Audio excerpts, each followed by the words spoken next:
Hello friends, कैसे हैं आप सब लोग। तो आज मैं नए क्वेश्चंस लेकर आई हूँ। जीएस के हैं, ज़्यादातर आते रहते हैं। चलिए देखते हैं कौन से क्वेश्चंस हैं। ठीक है, ये गार्डन्स हैं। पहला क्वेश्चन कह रहा है कि ये गार्डन्स हैं, इनको मैच कराना है। ठीक है, तो सबसे पहला है निशात गार्डन। ठीक है, निशात बाग कह लो इसे। ठीक है, तो निशात बाग सबसे पहले हम जानते हैं कि निशात बाग किसने बनवाया था। ठीक है, और ये कहाँ पर पड़ता है। सबसे पहले तो ये कहाँ पड़ता है, कश्मीर में पड़ता है। दाल लेक के पास में। ठीक है, दाल लेक के पास में। दाल लेक और वुलर लेक जानते हो ना, श्रीनगर में है। ठीक है, वहीं पर ये पड़ता है। ठीक है, निशात बाग। ठीक है, किसने बनवाया था ये बनवाया था आसिफ खान ने। ठीक है, किसने बनवाया था, आसिफ खान ने। किसका भाई था ये, मेहरुनिसा का। ठीक है, मेहरुनिसा का भाई था। मेहरुनिसा कौन थी, ये थी तुम्हारी जहांगीर की वाइफ। ठीक है, क्या नाम था इसका, ये जहांगीर की बेगम थी। ठीक है, उसका नाम था ये मेहरुनिसा। ठीक है, जिसे हम लोग फेमसली किस नाम से जानते हैं, नूर जहां के नाम से भी जानते हैं। ठीक है, ये किस लिए जानी जाती थी मेहरुनिसा, ये अपनी बौद्धिक और तार्किक शक्ति के लिए बहुत ज्यादा जानी जाती थी। दूसरी चीज, इसका पॉलिटिकल डिसीजन में मतलब काफी पार्टिसिपेशन था उस वक्त पे। पॉलिटिकल डिसीजन ये लेती थी। ठीक है, फॉर एग्जाम्पल जैसे कि पॉलिटिकल डिसीजन क्या होता है। ठीक है, उस वक्त पे क्या होते थे, जो राजा महाराजा क्या होते थे, वो लोग ज्यादातर जैसे कि यही लोग लेते थे ना कि एग्रीकल्चर लोन क्या देना चाहिए, या फिर एग्रीकल्चर टैक्स कितना लगना चाहिए, कि 1/6 लगेगा, 1/6 लगेगा कि 1/4 लगेगा। इस तरीके के जो डिसीजन लेते थे ना, वो पहले राजा लेते थे, लेकिन उस समय पे ये भी लेती थी। ठीक है, तो ये इसलिए जानी जाती है मेहरुनिसा। इसके बारे में हमने जान लिया। अब नेक्स्ट देखते हैं शालीमार बाग। शालीमार बाग मैंने पिछले वीडियो में कराया था। तो शालीमार बाग किसने बनवाया था, ये शाहजहां ने बनवाया था। ठीक है, शाहजहां ने बनवाया था। और इसी ने, शाहजहां ने शालीमार बाग पहली बात तो पड़ता कहाँ पर है। ठीक है, शालीमार बाग पड़ता है तुम्हारा लाहौर में पड़ता है। और ये इससे श और श से याद कर लेंगे हम लोग इसको। इसने शीश महल भी बनवाया था। और दूसरी चीज कहाँ, कौन था ये, शाहजहां। ठीक है, शाहजहां ने ये बनवाया था। ठीक है, तो ये हो जाएगा शालीमार बाग लाहौर में पड़ता है। शीश महल बनवाया था शाहजहां ने, और शालीमार बाग बनवाया था। ठीक है, तो इस तरीके से याद कर लो। नेक्स्ट है, उसके बाद है पिंजौर बाग। ठीक है, तो पिंजौर बाग उतना वो नहीं है, इम्पोर्टेंट नहीं है, लेकिन ये है कहाँ पर इतना ये याद कर लेते हैं। पिंजौर बाग जो है ना, ये है तुम्हारा क्या कहते हैं, कालका में पड़ता है। ठीक है, कहाँ पड़ता है ये, कालका, नियर कालका का मतलब होता है हरियाणा साइड में। ठीक है, हरियाणा साइड में ये वहां पर पड़ता है। ठीक है, पिंजौर बाग। दूसरी चीज ये किसने बनवाया था, ये है, ये औरंगजेब के टाइम का है। ठीक है, औरंगजेब का कोई वो था, आर्किटेक्ट था, जिसका नाम था फिदा खान। ठीक है, फिदाई खान नाम था। ठीक है, इसका आर्किटेक्ट था ये। ठीक है, उसने ये इसको बनवाया था। ठीक है, तो उसने ये बनवाया था पिंजौर बाग। समझ में आया, कालका हरियाणा में ये पड़ता है। इसके बाद नेक्स्ट है तुम्हारा आराम बाग। आराम बाग कैसे याद कर लोगे, ठीक है, आगरा वाले क्या करते हैं, आराम करते हैं। ठीक है, तो यानी कि आराम बाग कहाँ पड़ता है ये तुम्हारा, आराम बाग जो है ना, ये पड़ता है तुम्हारा इसमें। ठीक है, आगरा में पड़ता है। दूसरी चीज किसने बनवाया था, ये बाबर ने बनवाया था। किसने बनवाया था, बाबर ने, मुगल बादशाह बाबर ने इसको बनवाया था। ठीक है, इसके बाद नेक्स्ट देखते हैं। ठीक है, नेक्स्ट, इसके बाद में नेक्स्ट क्वेश्चन क्या कह रहा है, नेक्स्ट क्वेश्चन कह रहा है इंडियन एसोसिएशन का फाउंडर कौन था। ठीक है, क्या है ये, इंडियन एसोसिएशन। ठीक है, क्या है, इंडियन एसोसिएशन का फाउंडर कौन था। इंडियन एसोसिएशन को हिंदी में ये लोग ना कई बार भारत सभा भी लिख देते हैं। ठीक है, भारत सभा भी लिख देता है, तो उससे कंफ्यूज नहीं होना। ठीक है, तो ये किसने बनाई थी इंडियन एसोसिएशन, ये एक तरीके से ना पॉलिटिकल ग्रुप समझ लो। ठीक है, क्या होता है, ये पॉलिटिकल ग्रुप है। जैसे कि मान लो आप, मैं, हम लोग 3-4 लोग मिलके एक ग्रुप बना लें, और गवर्नमेंट के मतलब यानी कि पॉलिसीज के उसके खिलाफ में या फिर उनके फेवर में जो भी मतलब यानी कि एक टिप्पणी करें। ठीक है, उसको ही हम लोग बोलते हैं पॉलिटिकल ग्रुप बना लेना। ठीक है, तो उसके बाद में ये इन्होंने बनाया था उस समय पे। और ये कब बनाया गया था, 1876 में बनाया था। किन दो लोगों ने बनाया था इसमें, सुरेंद्र नाथ बैनर्जी। ठीक है, क्या नाम है इसका, सुरेंद्र नाथ बैनर्जी था। ठीक है, और दूसरा कौन था, आनंद मोहन बोस। ठीक है, कौन था, आनंद मोहन बोस था। ठीक है, इन दोनों ने इसको बनाया था, क्रिएट किया था। उसके बाद में नेक्स्ट ये देखो, इसमें कंफ्यूज करने के लिए कौन से ऑप्शन डाले, विक्टर बैनर्जी, दोनों बैनर्जी डाल दिए, कृष्ण मोहन बैनर्जी, ये दोनों बैनर्जी डाल दिए ताकि कंफ्यूज हो जाए बच्चा। ठीक है, तो इसका आंसर क्या है, सुरेंद्र बैनर्जी है। ठीक है, शिशिर कुमार घोष नहीं होगा।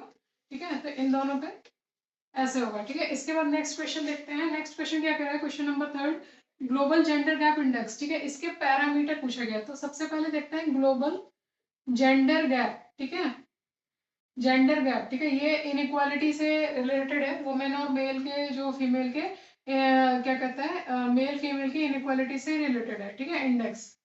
ग्लोबल जेंडर इंडेक्स जो ये सबसे पहली बात तो ये निकालता कौन सी ऑर्गेनाइजेशन है, ठीक है, तो ये कौन सी निकालती है, वर्ल्ड इकोनॉमिक फोरम निकालती है, ठीक है, क्या निकालती है, वर्ल्ड इकोनॉमिक फोरम, ठीक है। अब इसने क्या पूछा था इस क्वेश्चन में, इसने पूछा था ये कितने पैरामीटर पे निकाला जाता है, ठीक है, कितने पैरामीटर पे निकाला जाता है, तो सबसे पहले जानते हैं कितने पैरामीटर पे, कैसे पैरामीटर्स क्या होंगे। अब जेंडर गैप मतलब यानी कि महिलाओं को क्या क्या चीजें मिलती हैं आपकी कंट्री में, ये हर कंट्री के लिए लगभग मेजर कंट्रीज के लिए ये निकाला जाता है, ठीक है। तो जेंडर गैप इंडेक्स तो ये कितने पैरामीटर्स है, जैसे कि महिलाओं की हेल्थ कैसी है, ठीक है, इंडिया में काफी डाउन रहती है। और इसके बाद में क्या है, एजुकेशन, ठीक है, ये भी काफी कम है कंपेयर टू मेल, ठीक है। और इसके बाद में क्या देखेंगे, इकोनॉमिक अपॉर्चुनिटी, ठीक है, इकोनॉमिक अपॉर्चुनिटी, ठीक है। और दूसरा है तुम्हारा पॉलिटिकल पार्टिसिपेशन, पॉलिटिकल पार्टिसिपेशन जो कि काफी कम आता है, लगभग कुछ 14 या 18% है इंडिया में, जिसमें महिलाएं जो है ना इलेक्ट होके किसी मतलब यानी कि लोकसभा राज्यसभा इन सब जगहों पे पहुंचती हैं, ठीक है। तो पॉलिटिकल पार्टिसिपेशन महिलाओं का इंडिया में कम है। इसके बाद देखते हैं इकोनॉमिक अपॉर्चुनिटी, ठीक है, इकोनॉमिक अपॉर्चुनिटी का मतलब जानते हो क्या होता है, इकोनॉमिक अपॉर्चुनिटी का मतलब है जैसे कि मान लो कोई बिजनेस हो गया, किसी जॉब्स वगैरह में हो गया, ठीक है, कोई भी ऐसी चीज जिससे आपका लड़कियों का घर चलता है, ठीक है, तो उसमें कितनी अपॉर्चुनिटी लड़कियां मतलब कितना उठा पा रही है, ठीक है। तो अगर मान लो किसी लड़की को, सिर्फ अकेले लड़की को बिजनेस करना है तो वो कैसे करेगी, उसके पास तो पैसे मिलते नहीं है उसको, तो ठीक है, उसको ना घर से भाई, जब जो भी बैंक का जो वो होता है ऑप्शन है कि वो आप कोलेट्रल आपके पास में, मतलब कोई जमा पूंजी होगी तभी आपको वो पैसे देगी, किसी चीज पर दिया जाता है ना पैसा, ठीक है। तो वो बिजनेस उतना ज्यादा मतलब नहीं कि फ्रूटफुल नहीं कर पाते हैं, क्योंकि उनके पास में इन्वेस्टमेंट ही नहीं होता है लड़कियों के पास में। तो ये क्या चीज है, इकोनॉमिक अपॉर्चुनिटी, तो ये पैरामीटर भी कैलकुलेट किया जाता है कि आपके देश में कितना ज्यादा इकोनॉमिकली लड़कियां जो है कितनी ज्यादा फ्री हैं, ठीक है। तो ये 4 पैरामीटर्स पे कैलकुलेट किया जाता है, कौन निकालता है, वर्ल्ड इकोनॉमिक फोरम इसको निकालता है, ठीक। इसके बाद नेक्स्ट देखते हैं, ठीक है, नेक्स्ट क्या है, क्वेश्चन बोल रहा है about the article drain of the wealth, ठीक है। अच्छा, ड्रेन ऑफ वेल्थ के बारे में किसने किसने लिखा था, पहली बात तो ये क्या, ड्रेन ऑफ वेल्थ एक आर्टिकल है, मतलब एक पेज एक तरीके से लिखा गया है। कौन सी किताब में ये लिखा गया था, ये लिखा गया था poverty and the un British rule, ठीक है। किसने लिखी थी ये किताब, काफी फेमस है, काफी क्वेश्चन आते रहते हैं इस पे। ये लिखी गई थी 1901 में, ये किसने लिखी थी, दादा भाई नारोजी ने लिखी थी, ठीक है, किसने लिखी थी, दादा भाई नारोजी ने लिखी थी, ठीक है। ये लंदन में है ना, उसमें भी थे ये, ठीक है, ब्रिटिश पार्लियामेंट में भी ये इलेक्ट हुए थे, ठीक है, इलेक्ट हुए थे। और क्या कहते हैं, तब इन्होंने सारी चीजें रीड करी और इन्होंने फिर इसके बारे में बताया कि पॉवर्टी एंड ब्रिटिश रूल, की इन्होंने ही बताया था कि इस बुक में बताया इन्होंने ड्रेन ऑफ वेल्थ, ठीक है।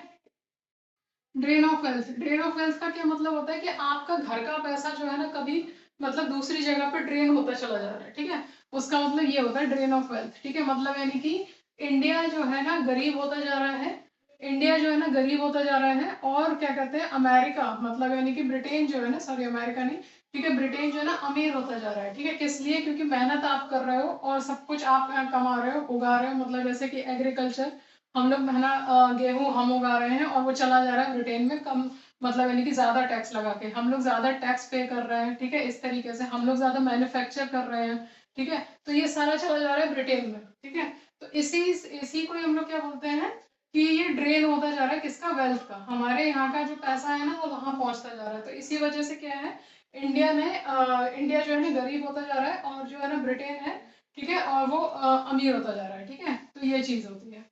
इसके बाद नेक्स्ट देखते हैं, ठीक है, ये ड्रेन ऑफ वेल्थ हमने पढ़ लिया। इसके बाद इसमें ये पूछा गया था कि किस किस ने इसके बारे में लिखा, मतलब यानी कि बात करी है, ठीक है। तो 2 लोग थे, एक था आरसी दत्त, ये भी इकोनॉमिक हिस्ट्री मतलब से रिलेटेड है, और दूसरा है विलियम डिग्बी, ठीक है। इन 2 लोगों का नाम याद रखना, जिन लोगों ने यही सेम चीज इकोनॉमिक हिस्ट्री, मतलब यानी कि इंडिया के इकोनॉमी के बारे में ज्यादातर बात करी थी। तो आरसी दत्त की बुक का नाम क्या था, आरसी दत्त की बुक का नाम था इकोनॉमिक हिस्ट्री ऑफ इंडिया। ये भी पूछा गया कई बार कि इकोनॉमिक हिस्ट्री ऑफ इंडिया किसने किसने लिखी थी, ठीक है, तो आरसी दत्त ने लिखी थी।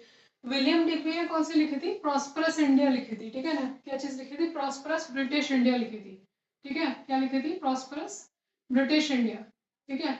मतलब जो ब्रिटिश है ना वो प्रॉस्पर इतना ज्यादा फल फूल कैसे रहा है, ठीक है, इतना ज्यादा प्रॉस्पर कैसे कर रहा है, हाँ, ठीक है, हमारे ऊपर, क्योंकि हम उसे पाल रहे हैं, ठीक है, इसलिए मतलब इंडिया वाले जो थे ना वो ब्रिटेन को पाल रहा था, एक तरीके से उसका सारा खर्चा उठा रहा था। ठीक है, इंडिया। तो ये था प्रॉस्परस ब्रिटिश इंडिया, ठीक है। ये बुक किसकी थी? विलियम डिग्बी की थी। तो इन दोनों लोगों ने किसके बारे में बात करी थी? इन दोनों लोगों ने बात करी थी ड्रेन ऑफ वेल्थ के बारे में, ठीक है, ड्रेन ऑफ वेल्थ के बारे में, ठीक है, समझ में आ गया। इसके बाद नेक्स्ट क्वेश्चन देखते हैं, ठीक है। नेक्स्ट क्वेश्चन क्या कह रहा है? नेक्स्ट क्वेश्चन कह रहा है कि qualification to be eligible, qualifications to be eligible to be elected as the president of India, ठीक है। प्रेसिडेंट ऑफ इंडिया के लिए कि आप अगर आपको प्रेसिडेंट बनना है मान लो, तो आपके पास में क्या क्या क्वालिफिकेशन होनी चाहिए, ठीक है, एलिजिबिलिटी क्या क्या होनी चाहिए अगर आपको प्रेसिडेंट बनना है तो, ठीक है। तो पहला क्वेश्चन, पहला स्टेटमेंट बोल रहा है कि आप 30 साल के होने चाहिए, ठीक है। क्या ये सही है? ये सही नहीं है, ठीक है। प्रेसिडेंट बनने के लिए आप 35 साल के होने चाहिए कम से कम, ठीक है, 35 साल के लिए होने चाहिए। इसके बाद नेक्स्ट बोल रहा है qualified for election as the member of the Lok Sabha, ठीक है। तो ये सही है, लोकसभा के मेंबर में आप है ना, मतलब ये कि जो एलिजिबिलिटी लोकसभा की रखी हुई है ना, उसके लिए आप एलिजिबल होने चाहिए, लोकसभा के मेंबर बनने लायक होने चाहिए, ठीक है।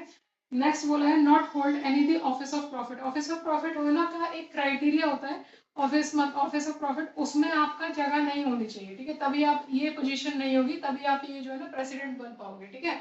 ऑफिस ऑफ प्रॉफिट वाला केस है ना, आपने जया बच्चन वाला बहुत फेमस केस है, ठीक है, वो आपने पढ़ा होगा। वो ऑफिस ऑफ प्रॉफिट केस में आती थी, उन्होंने एक पोजीशन भी होल्ड करके रखी थी, और वो मतलब यानी कि वो भी थी, ठीक है, राज्यसभा में की मेंबर भी थी, शायद राज्यसभा में थी, ठीक है, ऐसा कुछ था, ठीक है।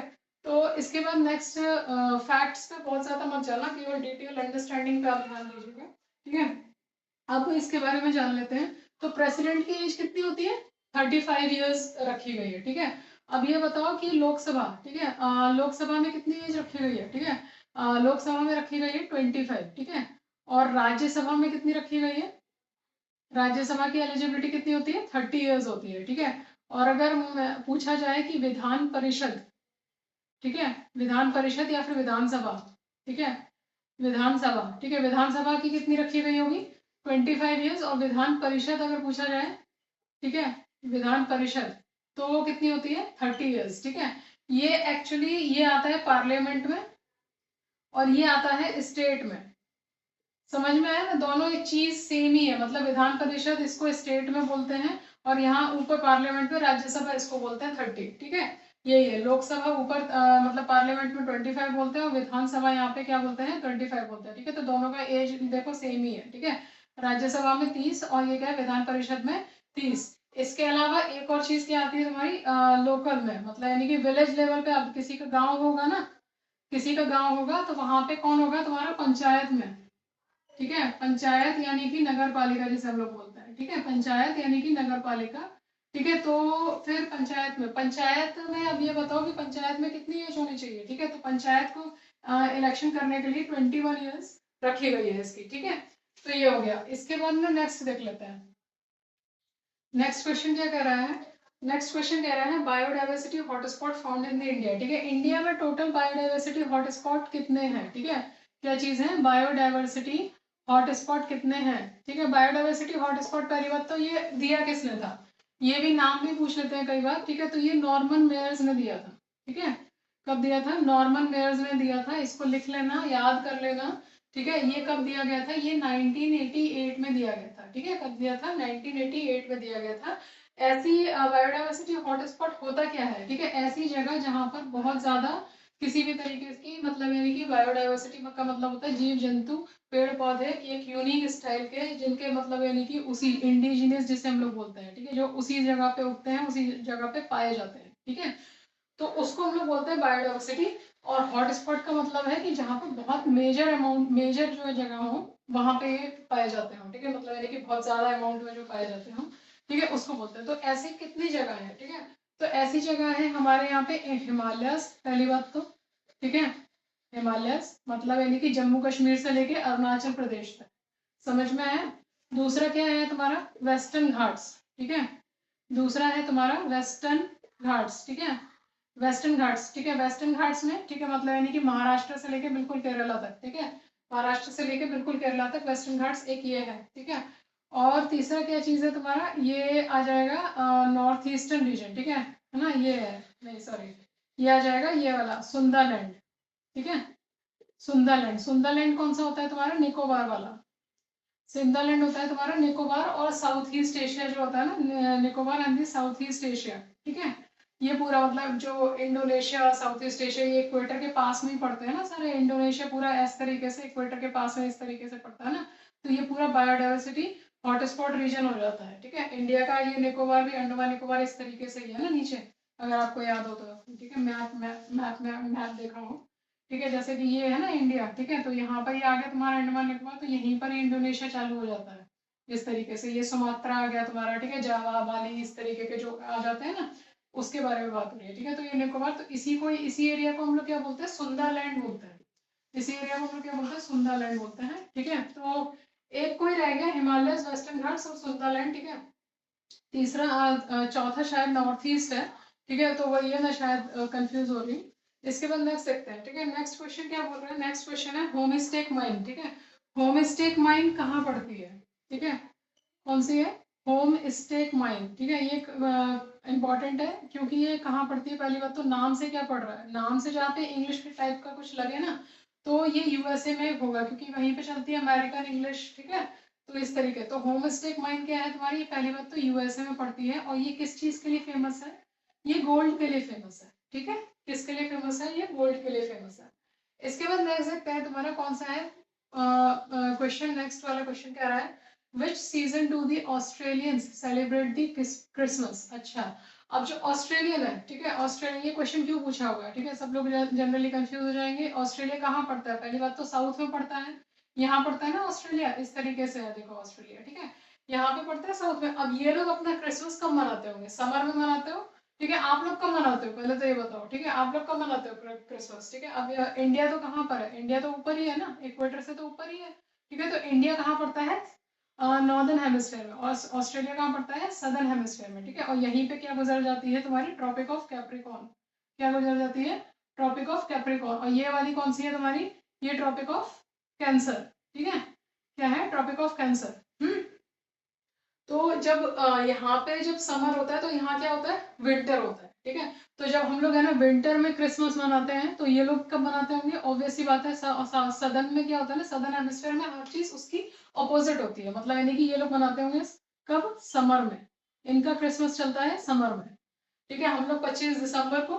ठीक है, और ये लोग क्या, जस्ट उल्टा समर में चले जाते हैं। ठीक है, तो ये चीज है, तो इसका आंसर क्या हो जाएगा, विच season do Australian celebrate the Christmas? ठीक है, तो आ जाएगा इसका आंसर समर। ठीक है, क्यों? क्योंकि ट्रॉपिक ऑफ कैप्रिकॉर्न पे उस वक्त पे क्या होता है ना, वो होता है, सन होता है। ठीक है, इसलिए तो ये आ गया।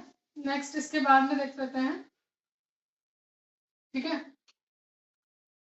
तो ये आ गया तुम्हारे आज के क्वेश्चंस हो गए। ठीक है, और मतलब यानी कि इसके बाद में नेक्स्ट क्वेश्चन देख लेंगे हम लोग जीएस के। ठीक है, अगर आपको पसंद आया तो प्लीज लाइक कर दीजिएगा, सब्सक्राइब कर दीजिएगा। थैंक यू आज के लिए।